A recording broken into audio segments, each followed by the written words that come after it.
అఖిలభువనదీపం భక్తచిత్తాభ్యసూర్యం సురగుణమునిసేవ్యం తత్వమస్య ఆదిలక్ష్యం హరిహరసుతమీశం తారక బ్రహ్మరూపం శబరిగిరినివాసం భావయే భూతనాదం. స్వామియే శరణమయ్యప్ప. ప్రియమైన ఆత్మబంధువులారా, ఆశిత వారి సౌజన్యంతో మనం ఈ భక్తి అనేటువంటి ఈ యొక్క కార్యక్రమాన్ని మనం ప్రారంభించుకున్నాం. భక్తి అంటే ఏమిటి అనేటువంటి దాని గురించి నేను చాలాసార్లు చెప్పటం జరిగింది.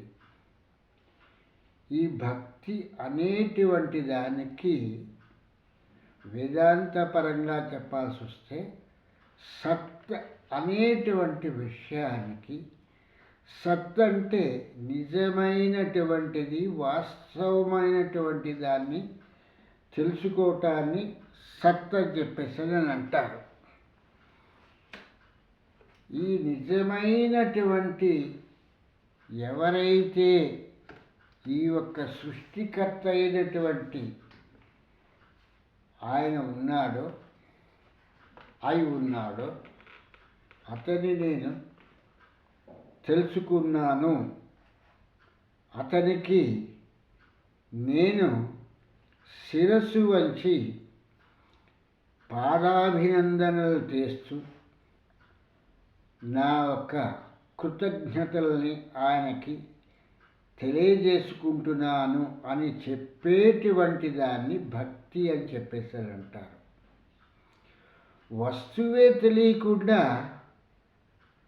ఆ ఒక్క వస్తువుకి నేను ప్రార్థిస్తున్నాను, నేను నమస్కరిస్తున్నాను అని అనటం అనేటువంటిది మూఢత్వము, అవిద్య అని చెప్పేసి అని అంటారు. విద్య లేకపోవటం మూలంగా వస్తు అనేటువంటిది ఏంటి, వస్తువు అంటే ఏమిటి అనేటువంటి విషయాన్ని తెలుసుకోలేకపోవటాన్ని అవిద్య అని చెప్పేసి అంటారు. ఉదాహరణకి ఎన్నో పెక్కు అవిద్యకి సంబంధించినటువంటి విషయాలన్నీ కూడా లోకల్లో మనకి విస్తృతమైనటువంటి ప్రచారంలో ఉన్నటువంటి విషయాలు. ఇలాంటి విషయాలన్నింటికీ వచ్చేటప్పటికీ అవి ఎలా ప్రచారం పొందాయి అని అంటే దానికి తగినటువంటి రుజువులు, ప్రమాణాలు మన వద్ద లేవు. అవి పోని ఆది కావ్యమైనటువంటి రామాయణంలో కానీ, లేకపోతే రామాయణాన్ని మూల గ్రంథంగా తీసుకుని వాల్మీకి రచించినటువంటి రామాయణాన్ని తీసుకుని వ్యాస భగవానుడు అందులో ఉన్నటువంటి అమూల్యమైనటువంటి విషయ పరిజ్ఞానాన్నే భారతంలో చెప్పటం జరిగింది. ఆ వాల్మీకి వ్రాసినటువంటి రామాయణానికి 7 అధ్యాయాలతో ముగించేస్తే ఈ యొక్క వ్యాస భగవానుడు భారతము అనేటువంటి దాన్ని ప్రారంభించి ఈ భారతానికి 18 పర్వాలని చెప్పేసి అని నిర్ణయించి వాల్మీకి మహర్షి 7 అధ్యాయాలు కలిగినటువంటి రామాయణంలో చెప్పవలసిన విషయాలన్నింటినీ కూడా కూలంకషంగా చెప్పటం జరిగింది. వాల్మీకి మహర్షి కుదించి రాశారు అనేటువంటి విషయాన్ని గ్రహించినటువంటి వ్యాస భగవానుడు వీటిని విపులీకరించుదాము అంటే ఇంకా వేటికి వాటిగా విడదీసి చెప్దాము అంటే వేదాలను ఎలాగైతే ఒక రాశిగా ఉన్నటువంటి వేదాలని విడదీసి వేదవ్యాసులు అనేటువంటి పేరు గడించారో అట్లాగే ఆది కావ్యమైనటువంటి రామాయణాన్ని తీసుకుని ఈ రామాయణంలో ఉన్నటువంటి విషయ పరిజ్ఞానాన్ని అంతటినీ కూడా చాలా కుదించబడి ఉన్నది కనుక దీన్ని విస్తారంగా నేను చెప్దాము అని చెప్పేటువంటి ప్రయత్నంతో వ్యాస భగవానుడు భారతం రాయటం జరిగింది. భారతం రాసిన తర్వాత అక్కడికి కూడా తను చెప్పవలసిన విషయం పూర్తి కాకపోవటం మూలంగా మళ్ళీ భాగవతాన్ని తీసుకుని భగవత్ కథలని ఆయన విపులీకరించడం ప్రారంభించారు. అక్కడికి కూడా భాగవతంలో కూడా తను చెప్పాలి అనుకున్నటువంటి విషయాన్ని పూర్తిగా చెప్పలేకపోవటంతో హరివంశము అనేటువంటి దాన్ని తీసుకున్నారు. ఈ హరివంశంలో కూడా వ్యాస భగవానుడు పూర్తిగా శ్రీహరికి సంబంధించినటువంటి కథలను చెప్పినప్పటికీ కూడా అక్కడ కూడా తనకి వెలితిగానే అనిపించి మళ్ళీ భారతంలో నుంచి వచ్చినటువంటి విదుర పర్వమును తీసుకుని దాని నుంచి భగవద్గీత అనేటువంటి దాన్ని విపులీకరించడం జరిగింది. అలా కూడా తన మనోభావాలను పూర్తిగా చెప్పలేకపోయాను అనేటువంటి కృతనిశ్చయముతో వ్యాసుల వారు 18 పురాణాలను రాయటం జరిగింది.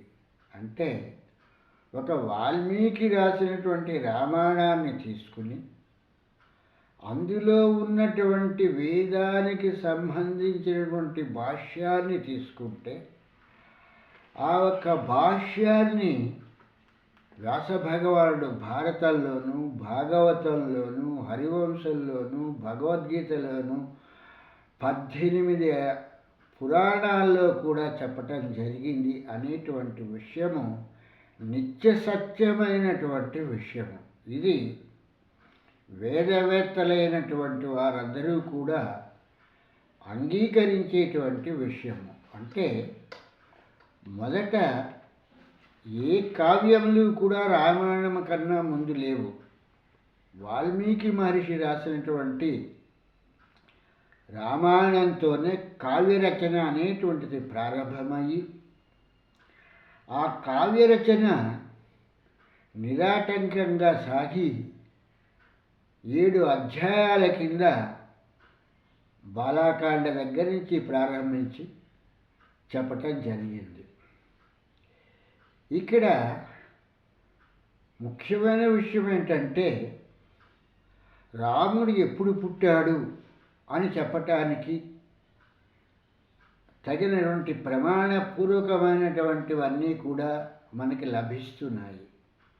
కానీ అదే ఈ యొక్క రామాయణంలో లాగానే భారతంలో కూడా కృష్ణుడి గురించి తీసుకుంటే కృష్ణ జననానికి సంబంధించినటువంటి విషయాలన్నీ కూడా మనకి తేటతెల్లంగా కనిపిస్తున్నటువంటి విషయము.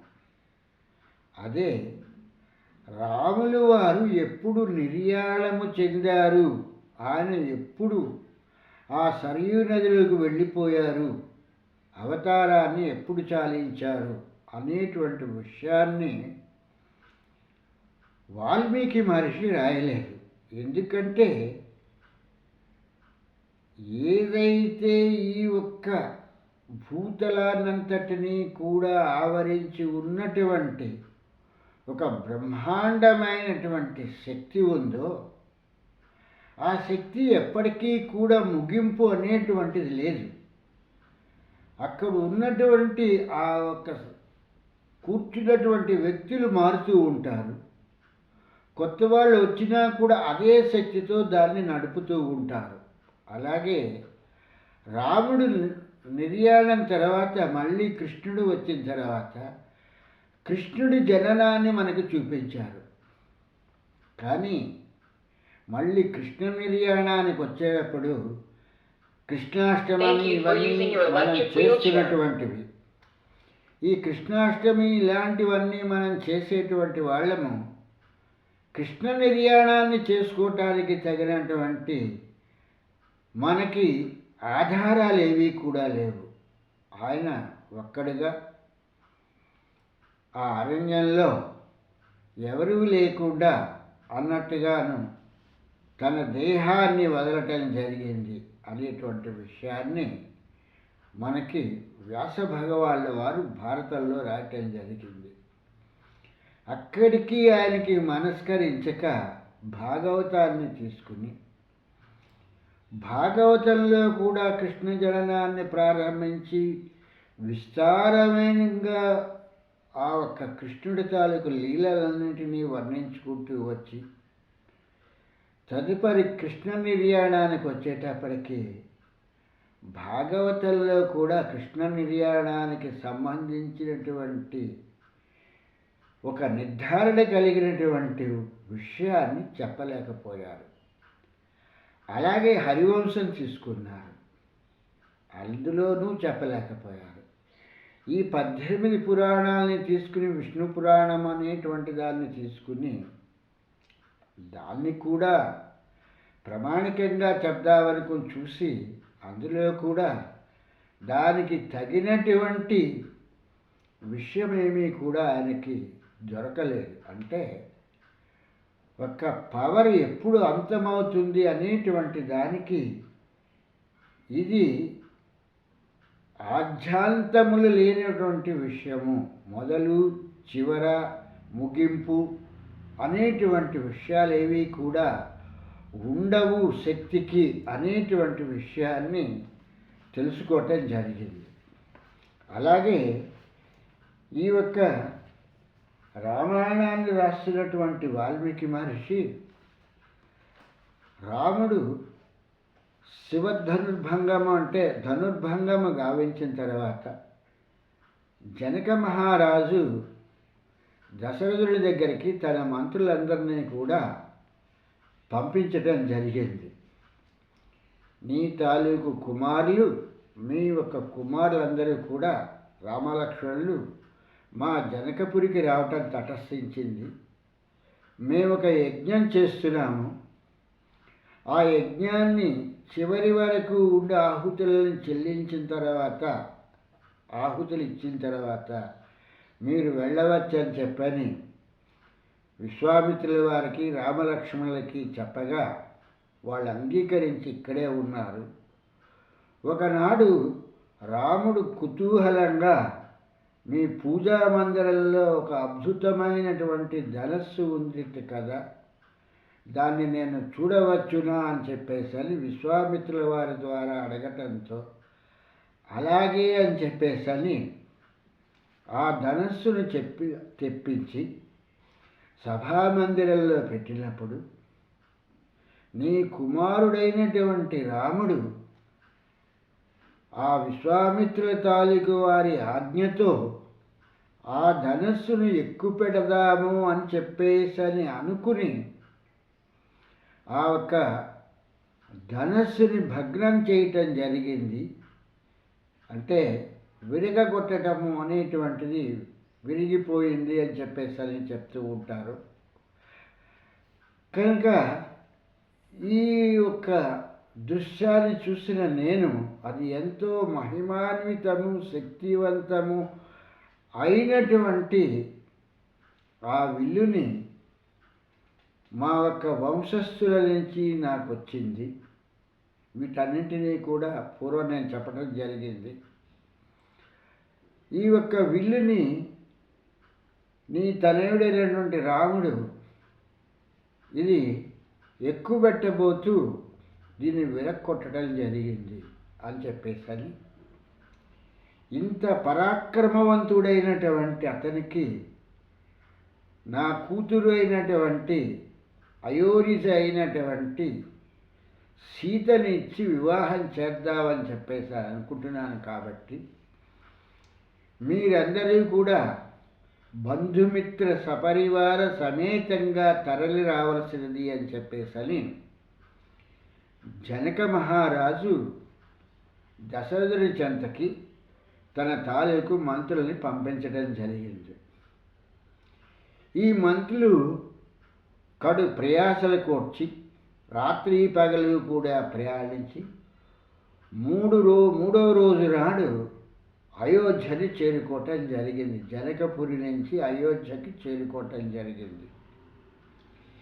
అయోధ్యకి చేరుకున్న తర్వాత వాళ్ళు దశరథుడికి కబురు పెడితే దశరథుడు ఆ ద్వారపాలకుల ద్వారా వాళ్ళని లోపలికి రమ్మనమని వాళ్ళ నుంచి విషయాలన్నింటినీ కూడా తెలుసుకొని తన మంత్రులను, వశిష్ఠుల వారిని, మిగిలినటువంటి ఋత్విక్కులను, బ్రాహ్మణోపేత్తులను అందరినీ కూడా వెంట పెట్టుకొని మరుసటి రోజు ఉదయం నాడు జనకపురికి ప్రయాణమై ఈ యొక్క ప్రయాణాన్ని 7 రోజుల పాటు వీళ్ళు సాగించటం జరిగింది. 7వ నాటికి జనకపురిని చేరుకున్నారు అనేటువంటి విషయాన్ని ఇక్కడ వాల్మీకి మహర్షి మనకి రాస్తున్నటువంటి విషయం. వచ్చినటువంటి దశరథ మహారాజుని సాదరంగా గౌరవించి అతిథి మర్యాదలన్నీ చేసి వాళ్ళకి తగినటువంటి రీతిలో వాళ్ళు ఉండటానికి తగినటువంటి బసలను ఏర్పాటు చేసి, వసతి గృహాలను ఏర్పాటు చేసి, రేపు ఉదయం నేను మీతో మాట్లాడతాను అని చెప్పేసని జనక మహారాజు ఆ రాత్రి విశ్రమించడం జరిగింది. మరుసటి రోజు ఉదయాన్నే ఆ యజ్ఞయాగాది క్రతువులన్నింటినీ కూడా చేస్తూ ఆ ఒక్క విరామ సమయంలో దశరథుని చూస్తూ, ఇలా నేను యజ్ఞాన్ని చేస్తున్నాను, ఈ యజ్ఞం పూర్తయిన తర్వాత మీతో మాట్లాడుతూ సీతారాముల కళ్యాణం గురించి నేను మీకు వివరిస్తాను అని చెప్పేసని జనక మహారాజు దశరథునికి చెప్పటం జరిగింది. పెద్ద మనస్సు కలిగినటువంటి దశరథ మహారాజు ధాతకి ఎప్పుడైతే అవకాశం ఉందో అప్పుడు మాత్రమే ఆ ఒక్క ఏదైతే అతను ధాతృత్వంగా ఇస్తున్నాడో ధాత దాన్ని తీసుకోవటానికి అవకాశం ఉంటుంది తప్పితే, మా అవకాశాలని ఇలాగున్నాయి కాబట్టి మీరు మాకు త్వరగా ఇచ్చేయండి, మేము వెళ్ళిపోతాము అనేటువంటి మాటల్ని మాట్లాడకుండా జనక మహారాజుతో ధాతని బట్టి, ధాత సమయాన్ని బట్టి, ఇచ్చేటువంటి కాలాన్ని బట్టి స్వీకరించడానికి మాకెట్టి అభ్యంతరము లేదు అని చెప్పి జనక మహారాజుని తన యాగాన్ని నిర్విఘ్నంగా కొనసాగించమని చెప్పటం జరిగింది. జనకుడు చేస్తున్నటువంటి ఆ యజ్ఞాన్ని పూర్తిగా పరిసమాప్తి అయ్యేంత వరకు కూడా వీళ్ళందరూ కూడా అక్కడే ఉండటం జరిగింది. ఎందుకంటే ఆ యజ్ఞానికి దేవతలే స్వయంగా వచ్చి ఆహుతులను స్వీకరిస్తారు అని చెప్పేసని, ఆ వచ్చినటువంటి దేవతలని మీరు చూడగలుగుతారు అని చెప్పేసని చెప్పటంతో జనకుడు దశరథుడు మొదలుకొని వశిష్ఠుల వారు మొదలుకొని అందరూ కూడా ఆ ఒక యజ్ఞాన్ని తిలకించడం ప్రారంభించాడు. యజ్ఞ పరిసమాప్తి తరువాత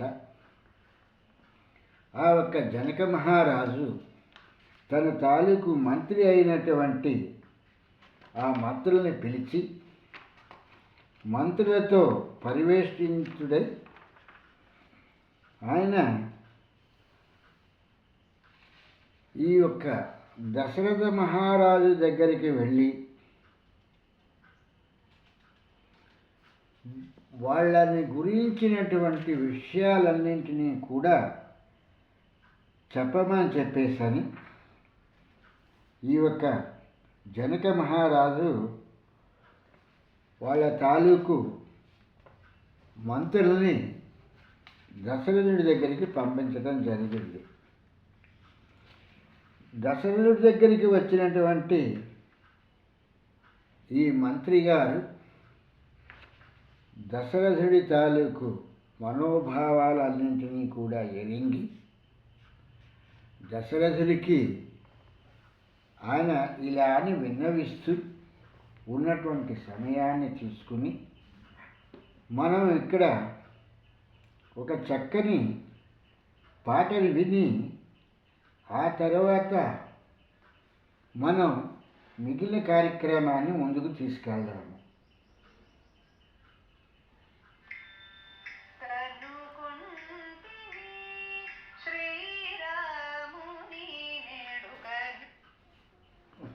दुनिया का सबसे चिपकू और मजबूत वाटरप्रूफ ग्लू जो कि किसी भी तरह के लीक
ఇలాగా జనక మహారాజు తన పురోహితుడైనటువంటి శతానందుల వారితో మాట్లాడుతూ, శతానంద, నాకు ఈ యజ్ఞయాగాది క్రతువులకి కావలసినటువంటి వాటన్నింటినీ అందించినటువంటి నా తమ్ముడు కుశధ్వజుడు అనేటువంటి అతను ఉన్నాడు. ఆ కుశధ్వజుడు ఇక్షుమతి తీరమున గల సాలంఖ్యానగరమున నివసించుచున్నాడు. నలువైపులా బురుజులు గల ఆ మహానగరము శత్రువుల నుండి రక్షించుటకై చుట్టూను గొప్ప యంత్రముల ఏర్పడి ఉన్నవి. ఆ పట్టణము పుష్పక విమానం వలె విస్తృతమైనది, పుణ్యఫలమునిచ్చు అమరావతి వలె సుందరమైనదిగా ఉన్నది. అతడు సాంకాస్యనగరమున నుండియే నా యజ్ఞమునకు కావలసినటువంటి సామాగ్రిని పంపి యాగ నిర్వహణకు తోడ్పడెను. ఈ శుభ సమయమున సర్వసమర్థుడైన అతడు నా చెంత నుండుట ఎంతయో అవసరము, ఆనందింపగలడు. కనుక శతానంద, నీవు వెంటనే కుశధ్వజని ఇక్కడికి తోడ్కొని రమ్ము అని చెప్పేసని, తీసుకొని రమ్ము అని చెప్పేసని శతానందుల వారికి చెప్పటం జరిగింది. తర్వాత సుధాముని అనేటువంటి మంత్రిని పిలిచి, మీరు దశరథుని కడకు ఏగి ఆ దశరథునికి మీరు నా విన్నపంగా తెలియపరుస్తూ వాళ్ళ తాలూకు వంశానికి సంబంధించినటువంటి వంశ చరిత్రలంతటినీ కూడా, ఇక్ష్వాకు వంశ చరిత్రలంతటినీ కూడా మీరు చక్కగా చెప్పి, అటు తరువాత మా వంశానికి సంబంధించినటువంటి విషయాలన్నింటినీ కూడా దశరథ మహారాజుకు చెప్పి, ఆ ఒక్క దశరథ మహారాజు తాలూకు ఆజ్ఞను తీసుకొని మీరు నా కడకు రండి. ఈ యొక్క ధనస్సును విరిచినటువంటి, భంగమ చేసినటువంటి ఈ రామునికి సీతనిచ్చి జనక మహారాజు వివాహం చేస్తూ, అతని సోదరుడైనటువంటి కుశధ్వజుడు అనేటువంటి అతని తాలూకు ఇంకా కూతుళ్ళున్నారు. ఊర్మిళ అనేటువంటి ఆవిడ ఉంది. ఆవిడ్ని ఇస్తూ, అలాగే మిగిలినటువంటి భరత శత్రుఘ్నులకు కూడా ఆ ఒక్క కుశధ్వజుడి తాలూకు కుమార్తెలనిచ్చి వివాహం చేద్దామని చెప్పేసని జనక మహారాజు గారు తన మనసులో మాటని మీకు చెప్పి, మీకు మీ వంశానుక్రమమైనటువంటి చరిత్రను చెప్పి, మీ కులవంశ చరిత్రను చెప్పి, అటులనే జనక మహారాజు వంశ చరిత్రను కూడా చెప్పి, నన్ను మీ తాలూకు మనో అభిప్రాయాన్ని తెలుసుకొని రమ్మని చెప్పేసని నేను చెప్పినట్లుగా దశరథునితో చెప్పు అని చెప్పేసని ఆ ఒక్క మంత్రిని దశరథ మహారాజు దగ్గరికి పంపించడం జరిగింది. మిగిలినటువంటి విషయాలన్నింటినీ కూడా వెళ్ళినటువంటి సుమంత్రుడు అనేటువంటి మంత్రి, సుధాముడు అనేటువంటి మంత్రి దశరథుడితోనూ, ఆయన పౌరోహితుడైనటువంటి కులగురువు అయినటువంటి వశిష్ఠుల వారితోనూ, మిగిలినటువంటి ఋత్విక్కులతోనూ ఏం మాట్లాడారు అనేటువంటిది రేపు మనం చక్కగా తెలుసుకుందాము. అంతవరకు కూడా సెలవు.